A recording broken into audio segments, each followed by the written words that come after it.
Assalamualaikum warahmatullahi wabarakatuh. Kami dari kelompok 5 akan mewawancarai Bapak Uci SPD selaku mata pelajaran geologi. Saya Safina Ismi. Saya Sri Nuryani. Saya Nur Ismail. Saya Caca Marsanda Mamalia. Saya Sita Radila. Baik, di sini kita akan memulai wawancaranya ya Pak. Pertanyaan pertama tentang P4. Apa sih P4? Oke, baik. Kalau kita dengar kata P4 ini ingat dulu tahun 90-an itu ada tentang P4. P4 itu singkatan dari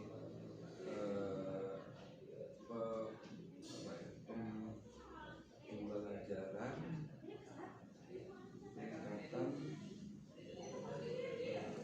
Pancasila, pokoknya intinya Pancasila ya. Pendalaman tentang Pancasila. Nah, kalau kita lihat P4 itu daerah tahun 90-an itu bagian daripada bagaimana pemerintah kepada masyarakat semua golongan itu untuk mendalami tentang Pancasila. Nah, sehingga bahkan dulu juga ada yang namanya mata pelajaran, ada pelajaran P4, ada PMP, PKN kalau sekarang.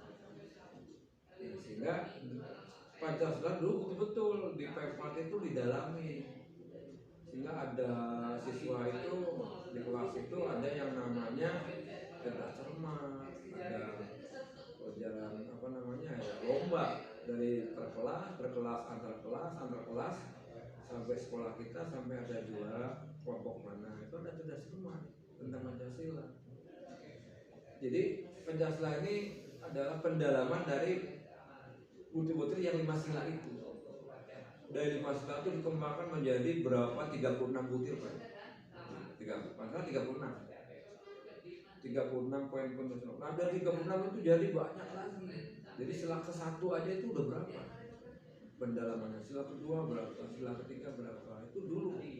Bahkan ada lagi dulu itu lomba di tingkat kecamatan antar SD, antar SMP MTs. Di lapangan aula masih ingat itu. Di 2 tahun itu ada lomba cepat P4.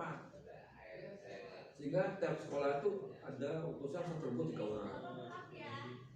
Itu ada kasih soal yang terbaik tentang Pancasila. Nah setelahnya P4 dibubarkan, maka untuk pendalaman Pancasila sekarang tidak ada, yaitu hanya sebatas adanya di mata pelajaran PKN. Nah sehingga di PKN inilah hanya terbatas ya guru menjelaskan tentang Pancasila seperti apa. Itu barangkali yang saya tahu seperti itu nih. Ya. Untuk selanjutnya tujuan itu program P4 ini Pak. P4 itu tujuannya kan dulu adalah di era Pak Soeharto ya. Tujuannya kan bagaimana seluruh rakyat Indonesia itu memahami, mendalami dan menghayati tentang Pancasila. Sebenarnya dari di era zaman dulu tuh udah bagus adanya P4 itu.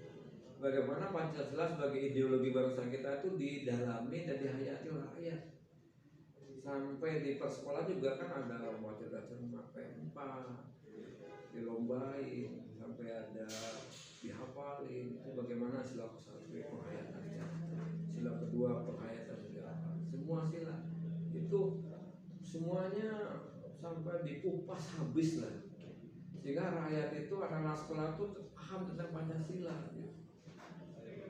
Itu tujuannya. Jadi pemerintah saya itu adalah bagaimana seluruh rakyat Indonesia itu adalah paham tentang Pancasila sebagai ideologi bangsa kita. Itu waktu itu adalah kisah. Ya, silakan. Kan yang sekarang udah gak ada lagi P4. Ya, Kenapa tidak? ya kalau kita kebijakan pemerintah kalau sekarang nggak ada P4 itu kan dulu ada itu entah mengapa, apakah karena apa kurang tahu ya. Karena mungkin merasa bahwa sekarang P4 nggak terlalu diajarkan lebih dalam lah. Mungkin melalui pelajaran PK juga ada udah cukup, ada sejarah, ada apa pelajaran yang lain, agama itu dianggapnya udah cukup sehingga nggak perlu lagi ada P4. Padahal kalau menurut saya sih harus. Makanya sekarang di era tahun 2022 ini ada kurikulum merdeka, kan sebenarnya adalah bagaimana untuk menciptakan pelajar Pancasila. Sebenarnya kalau kita lihat sekarang ini pelajar Pancasila, dulu tuh zaman era P4 sudah ada. Bagaimana menciptakan pelajar yang berpancasila, memahami tentang Pancasila, betul-betul dulu itu ada. Nah sekarang kan sudah nggak ada P4, selesai, sekarang dimunculkan kembali walaupun judulnya beda lagi, yaitu tentang kurikulum merdeka dengan meningkatkan P5 sekarang. Bagaimana peningkatan pembelajaran pelajar yang berpancasila. Jadi sebenarnya kembali kepada P4 zaman dulu lagi. Hanya modalnya sekarang kan berupa ada project, belum ada lomba-lomba. Itu Selanjutnya, bagaimana sih pandangan Bapak soal program P4? Ya, kalau pandangan dari saya itu P4 itu harus ada, bagus. Karena bagaimana generasi muda sekarang itu sejak usia muda tahu tentang Pancasila. Jadi tidak hanya hafal 5 tapi juga pendalamannya. Dulu tuh didalami bagaimana sila ke-1 apa aja. Sekarang kan nggak ada, hilang. Bagaimana sila kedua itu didalami, dihayati poin-poinnya. Itu dari 5 tuh jadi 36 jadi 100 lebih poin-poinnya itu. Sehingga betul-betul tidak hanya apa sih Pancasila yang ke-1 bunyinya enggak, tapi pendalamannya. Itu tidak cermat, itu betul-betul hafal soal-soalnya, dihafalin. Luar biasa. Makanya kalau pendapat saya P4 tuh harus kembali ada sih. Walaupun mungkin namanya beda. Nah sekarang muncul lagi nih pemuda pelajar Pancasila. Saya kira bagus.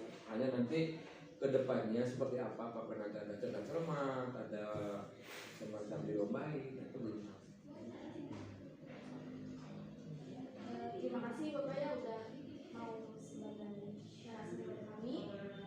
Sekian, wassalamualaikum warahmatullahi wabarakatuh.